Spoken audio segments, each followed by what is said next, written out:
आज है 20 नवंबर 2024 दिन बुधवार। वेलकम बैक सुप्रभात न्यूज छत्तीसगढ़। चलिए देखते हैं छत्तीसगढ़ की 25 फटाफट बड़ी खबरों को। इससे पहले न्यूज को आप कहां से देख रहे हैं कमेंट बॉक्स में हमें जरूर बताएं, साथ ही वीडियो को लाइक करें।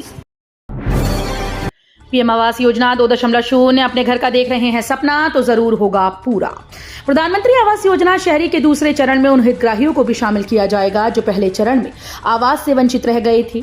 इस महत्वपूर्ण योजना के तहत अब और अधिक लोगों को उनके पहले पक्के घर का सपना पूरा करने का मौका मिलेगा। प्रधानमंत्री आवास योजना 2.0 के लिए हितग्राही सर्वेक्षण शुक्रवार से शुरू होगा।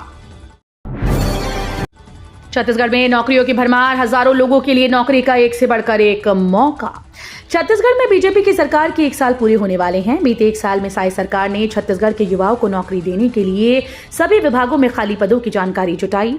जिस किसी विभाग में कोई भी पद खाली है उस पर भर्ती के लिए विभागीय नोटिफिकेशन जारी किया जा रहा है। कवर्धा को मिनी स्टेडियम की सौगात, बद्राडीह में 51.60 लाख रुपए में होगा निर्माण। प्रदेश के उप मुख्यमंत्री विजय शर्मा की कई घोषणाओं पर अब तेजी से अमल किया जा रहा है। उप मुख्यमंत्री के क्षेत्रीय भ्रमण के दौरान स्थानीय नागरिकों की मांगों को ध्यान में रखते हुए सीसी रोड, नाली, मिनी स्टेडियम, मंच निर्माण और बोर खनन सहित विभिन्न निर्माण कार्यों की घोषणा की गई थी। उप मुख्यमंत्री के प्रयासों से इन कार्यों के लिए जल्द ही मंजूरी मिल गई। वेतन व पेंशन को लेकर मांग, 11 दिसंबर से निकाय कर्मचारी जाएंगे अनिश्चितकालीन हड़ताल पर। छत्तीसगढ़ के सुकमा जिले में अधिकारी कर्मचारी कल्याण संघ के बैनर तले छत्तीसगढ़ 184 निकायों के कर्मचारी 6 सूत्रीय मांगों को लेकर 11 दिसंबर से अनिश्चितकालीन हड़ताल पर जाएंगे। कर्मचारियों की मुख्य मांगों में निकाय के कर्मचारी को ट्रेजरी के माध्यम से वेतन भुगतान करने, ओल्ड वेतन योजना लागू करने, अनुकंपा नियुक्ति प्रदान करने, वहीं कर्मचारियों की पदोन्नति करने, 6, 7वें वेतनमान एरियर राशि भुगतान करने, ठेका पद्धति समाप्त करने की मांग शामिल है। छत्तीसगढ़ में बदला मौसम का मिजाज, अगले 5 दिन तक बढ़ेगी ठंड। जिले में ठंड बढ़ने लगी है। सोमवार को दिन का तापमान औसत से 2.1 डिग्री की बढ़ोतरी के बाद 32 डिग्री सेल्सियस रहा, जबकि रात का पारा सामान्य से 4 डिग्री की गिरावट के बाद 13.4 डिग्री सेल्सियस रहा। आईएमडी मौसम विज्ञान केंद्र रायपुर ने वेदर बुलेटिन जारी कर अगले 3 दिनों में रात का तापमान 2 से 3 डिग्री और नीचे गिरने की संभावना जताई। कांग्रेस में एक बार फिर होगा बड़ा बदलाव, निकाय चुनाव के पहले होगी लिस्ट जारी। प्रदेश में रायपुर दक्षिण विधानसभा उपचुनाव की वोटिंग होने के बाद कांग्रेस में एक बार फिर से बदलाव की चर्चा तेज हो गई। संगठन ने इसका होमवर्क बहुत पहले ही कर लिया था।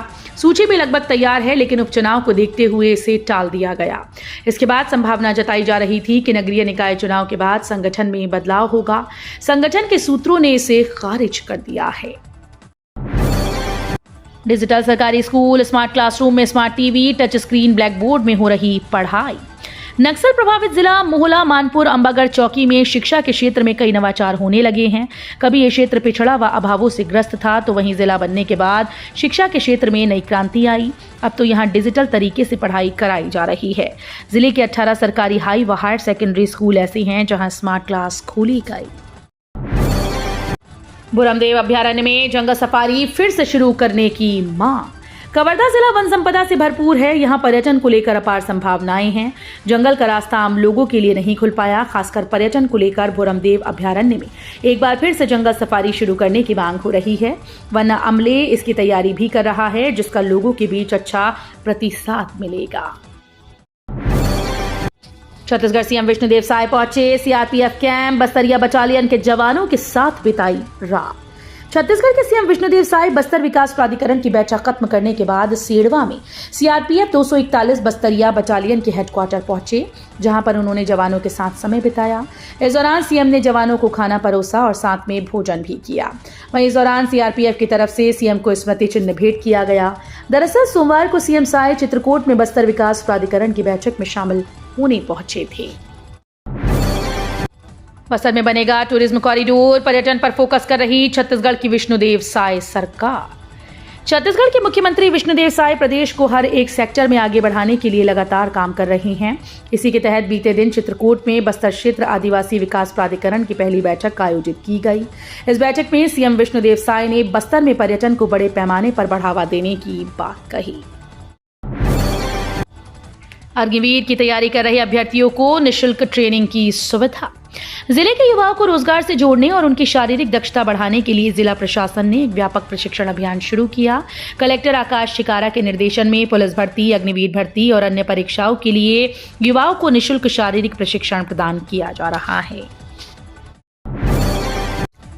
छत्तीसगढ़ में फिल्म द साबरमती रिपोर्ट होगी tax free, CM Vishnudeo Sai ने की घोषणा।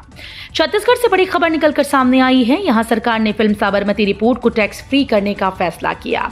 गुजरात के गोधरा में साल 2002 में हुए अग्निकांड और उसके बाद गुजरात दंगों पर आधारित film the Sabarmati report release हो चुकी है। विक्रांत मैसी की फिल्म का ट्रेलर आने के बाद से ही पहले फिल्म विवादों में है।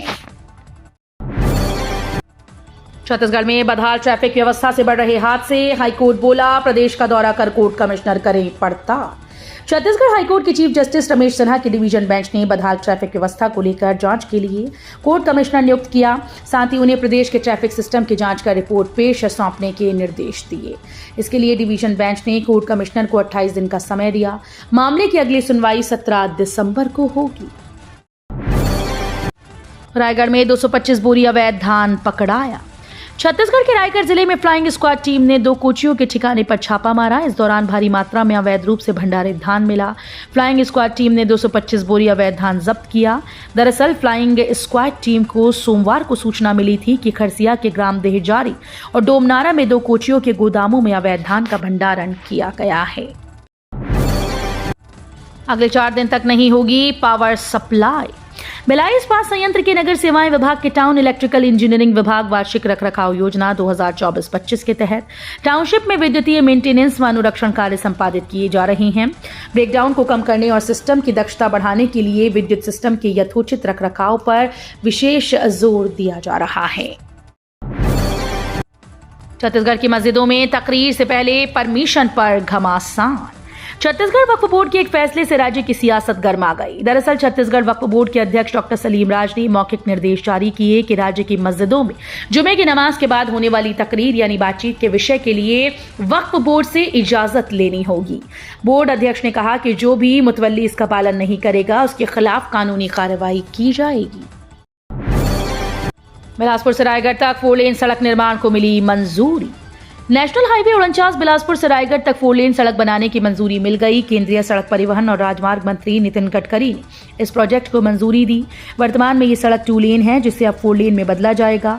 लगभग 116 किलोमीटर लंबी इस सड़क के 4 लेन बनने से सड़क की चौड़ाई दुगनी हो जाएगी और यातायात दबाव में कमी आएगी। पूरा हुआ मोदी की गारंटी का एक और वादा, सीएम का कांग्रेस पर तंज। छत्तीसगढ़ लोक सेवा आयोग के पूर्व अध्यक्ष तमन सिंह सोनवानी की गिरफ्तारी के बाद सियासत तेज हो गई। कांग्रेस के सीनियर नेता चरणदास महंत ने कहा कि बिना सबूत के गिरफ्तारी की गई। चरणदास महंत के बयान पर सीएम विष्णुदेव साय ने पलटवार किया। सीएम ने कहा कि अगर किसी को लगता है कि उन्हें फंसाया जा रहा है तो वो कोर्ट जाकर अपनी अपील कर सकता है। अब रेस्टोरेंट और ढाबों में भी मिलेगी शराब, बैठकर पीने की भी होगी सुविधा। छत्तीसगढ़ में शराब को लेकर लंबे समय से सियासत चल रही है। कांग्रेस सरकार में शराब घोटाला उजागर हुआ तो बीजेपी के कार्यकाल में आबकारी विभाग ने शराब प्रेमियों के लिए मनपसंद ऐप जारी कर दिया। मनपसंद ऐप के बाद अब रेस्टोरेंट और ढाबों में भी शराब मिलेगी। यहां बैठकर लोग शराब पी सकेंगे। बेमेतरा में करोड़ों रुपए की लागत से बनाए गए सार्वजनिक शौचालय। छत्तीसगढ़ के बेमेतरा जिला पंचायत को ओडीएफ जिला कई साल पहले घोषित कर दिया गया था। इस तरह से नगर पालिका को ओडीएफ प्लस घोषित किया जा चुका है, लेकिन वास्तव में यहाँ की हालत खस्ता है। सार्वजनिक शौचालय के नाम पर करोड़ों रुपए पानी की तरह बहाए गए, लेकिन सार्वजनिक शौचालय का उपयोग आज भी लोग नहीं कर पा रहे। इसको लेकर यहाँ के लोग बहुत परेशान हैं। बस्तर में गांजा तस्करी का बदला ट्रेंड। 3 महीने में 13 महिलाओं से 100 किलो गांजा जब्त। छत्तीसगढ़ के जगदलपुर में बस्तर देश भर के लिए गांजा तस्करी का हॉटस्पॉट बना हुआ है। इस बीच अब तस्करों ने उड़ीसा के रास्ते यहां से गांजा बाहर निकालने के लिए महिलाओं को माध्यम बनाया। उन्हें कुरियर बनाकर तस्करी करवाई जा रही है। बीते 3 महीने के आंकड़ों के अनुसार बस्तर पुलिस ने 13 महिलाओं को अलग अलग जगहों से कुल 100 किलो गांजे के साथ गिरफ्तार किया। गुरु घासीदास तमोर पिंगला नेशनल पार्क बना छत्तीसगढ़ का चौथा और देश का तीसरा सबसे बड़ा टाइगर रिजर्व। छत्तीसगढ़ का गुरु घासीदास राष्ट्रीय उद्यान अब राज्य का चौथा और देश का 53वां टाइगर रिजर्व बन चुका है। राज्य सरकार ने इसकी अधिसूचना जारी कर दी और इसे टाइगर रिजर्व का दर्जा मिलने से आसपास के क्षेत्रों में रोजगार के नए अवसर खुलेंगे। इस रिजर्व का कोर क्षेत्र 2049 वर्ग किलोमीटर और बफर क्षेत्र 780 वर्ग किलोमीटर में फैला हुआ है। सीजीपीएससी घोटाले में कोर्ट ने टामन सिंह सोनवानी और एसके गोयल को 7 दिन की रिमांड पर भेजा। छत्तीसगढ़ लोक सेवा आयोग की 2021 राज्य सेवा भर्ती परीक्षा में कथित घोटाले के मामले में सीजीपीएससी के पूर्व चेयरमैन टामन सिंह सोनवानी और बजरंग पावर इस्पात के डायरेक्टर एसके गोयल को सीबीआई की विशेष कोर्ट ने 7 दिन के रिमांड पर जांच एजेंसी को सौंप दिया। जज लीलाधर यादव ने दोनों आरोपियों को रिमांड पर भेजने का आदेश दिया। यात्रीगण कृपया ध्यान दें, आजकल अक्सर देखा जा रहा है कि ठंड में कोहरे के चलते कुछ ट्रेन रद्द की जा रही हैं तो वहीं कुछ देरी से चल रही हैं। अब हाल में भोपाल और बिलासपुर रूट पर काम के चलते लगभग 20 ट्रेन को रद्द कर दिया गया। बता दें कि दक्षिण पूर्व रेलवे बिलासपुर मंडल के नौरोजाबाद स्टेशन पर तीसरी रेल लाइन की कनेक्टिविटी के लिए काम चल रहा है। इस कारण उस रूट पर चलने वाली लगभग 20 ट्रेन को रद्द कर दिया गया। जाति प्रमाण पत्र के पेंडिंग 6000 आवेदन का निराकरण करे सरकार। रायपुर नगर निगम में जाति प्रमाण पत्र के पेंडिंग 6000 आवेदनों के निराकरण की मांग की है। अधिवक्ता भगवानु नायक ने आवेदनों का निराकरण कर शीघ्र आवेदकों को जाति प्रमाण पत्र प्रदान करने की मांग की। उन्होंने कहा कि जाति प्रमाण पत्र बनाने में आ रही परेशानियों के संबंध में पूर्ववर्ती सरकार ने सरलीकरण के संबंध में अनेक आदेश पारित किए थे, लेकिन सरलीकरण के बाद भी अधिकारी जाति प्रमाण पत्र बनाने में कोई दिलचस्पी नहीं ले रहे।